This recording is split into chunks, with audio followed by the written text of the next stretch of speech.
Oh, it's a walleye. Nice. First one of the day. Hooray.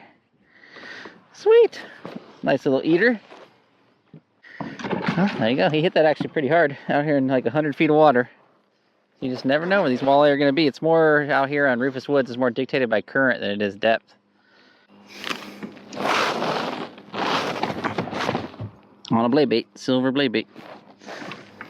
I don't have a fish finder since I forgot my power cord, so completely fishing blind. I'm just going on based on just drift feel. I'm looking for about 1 mile per hour drift. But I know from experience it's about 100 feet deep out here from how long it takes my gear to get to the bottom. So normally if I had GPS I'd be marking that spot, but now I'm going to use landmarks around me to try and come back out and hit that same drift. These walleye tend to stack in the same areas. So I'm just trying to get a vertical presentation and drop it straight down. If my line starts to go behind me, I can pedal backwards to match the drift speed.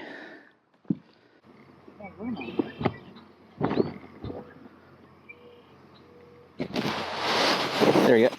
Got one. This feels like a nicer fish. Another walleye. There we go. Number 2 for the day. Good eater male, you know. There you go. Nice eater size. Alright, time to reset.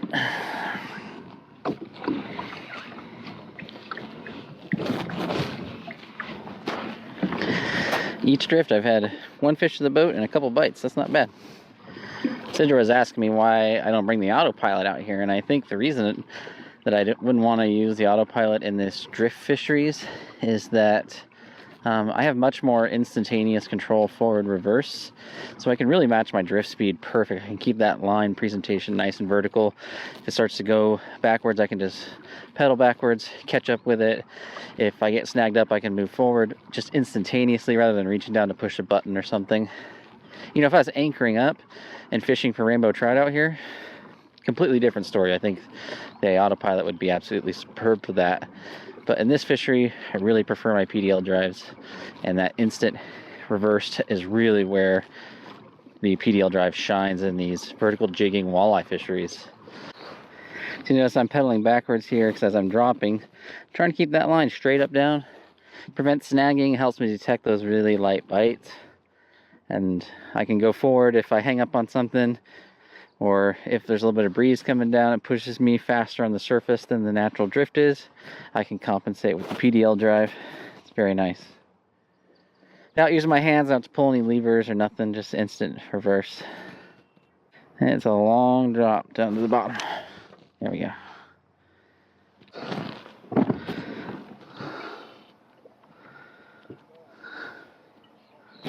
There we go. Something hit it.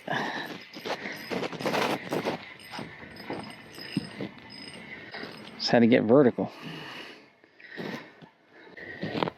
It's another walleye. Nice one too. Nice. That's a good, nice looking walleye. Well, they'll hit the gold. Got both hooks in them. Both of those hooks in the mouth. Wasn't gonna lose that guy. Nice eater size. Getting a walleye on every drift almost. It's pretty good. Or at least getting bit by walleye. And the pike minnow are keeping me entertained in between. Notice I don't like flip the tip of the rod. I just let the line freely come off, because then I can see the speed at which it comes off, and when it hits the bottom it'll just make a sudden stop or slow down just a little bit. Lets me know, because I am drifting. When you're threading fishing line off of the rod tip by raising and lowering the tip, it makes it hard to detect when you hit bottom, so you never really know. And then you're drifting and it's on the bottom and the line's still coming out, and see, I just see it slow down right there. I know I'm on the bottom. And there we go.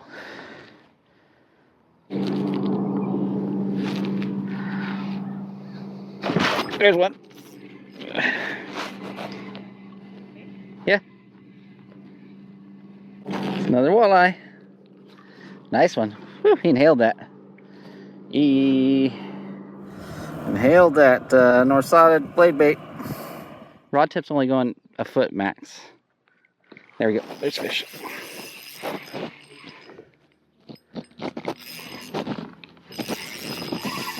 This must be a rainbow.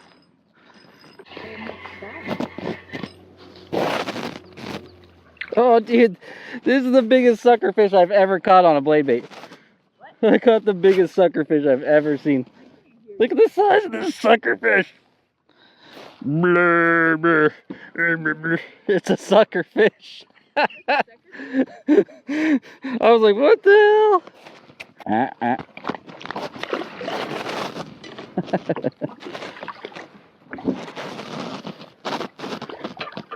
So nasty. You got slime all over my line, bro. See ya. Ew. There's suckerfish slime all over my gear.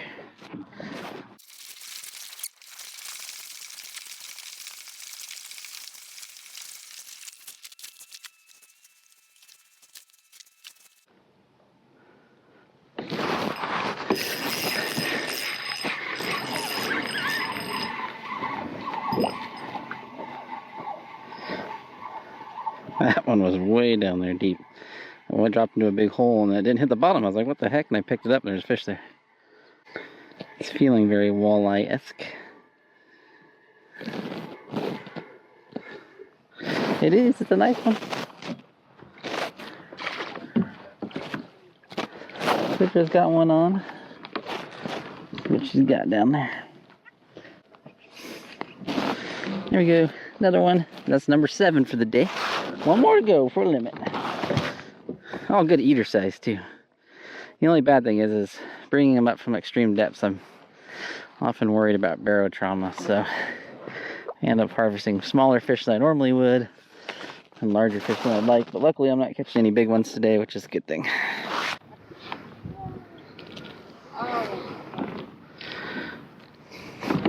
Oh, damn it! Missed one.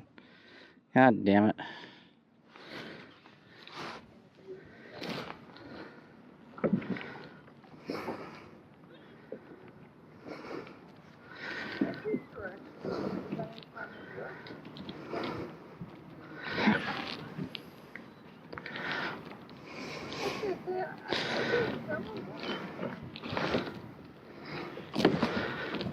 There we go.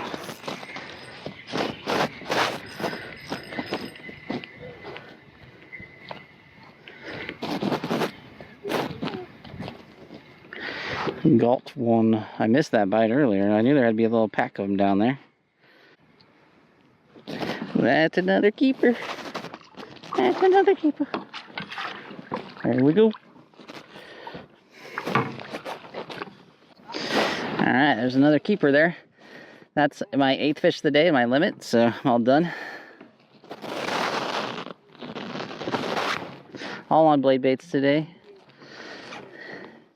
It was definitely a challenge targeting them out here in depth without a fish finder, but still got my limit before 11 o'clock, which is pretty good.